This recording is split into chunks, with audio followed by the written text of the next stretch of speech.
என்ன பேசாமலே இருக்கிறாய்? என்ன நடந்தது? நண்பா, நான் உன்னை தேடினேன். நான் இங்கதான் இருக்கேன். சந்தோஷம். நாங்கள் சேர்ந்து விளையாடலாம். ஆம் ஆம் ஆம். டேஷ், இங்கே வா. வெயிலில் எப்படி தூங்குவதென்று நான் உனக்கு காட்டுகிறேன். விஸ்கஸ், நீ பந்துகளை துரத்த வேண்டும். அது ஜாலியா இருக்கும். ஓ டேஷ், எனக்கு பிடிக்கும். எங்கே அந்த பந்துகள்? இங்க ஒரு நல்ல இடம் கிடைச்சா நம்ம இங்க உட்காரலாம். சரி, அது நல்ல யோசனை. சாப்பிடும்போது அதை பற்றி பேசலாம்.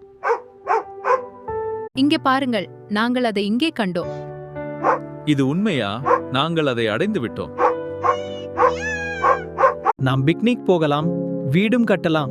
அது நன்றாக இருக்கும் என் நண்பனே.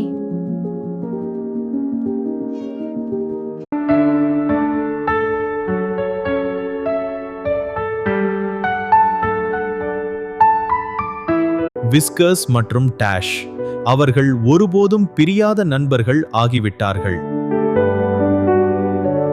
என்ன எத்திரெத்திர் துருவங்கள் இணையும் என்று நாம் இருவரும் காட்டியிருக்கிறோமே. ம், అవును, நிஜமே. பார்த்ததுக்கு நன்றி மற்றும் என்னைச் சேருங்கள்.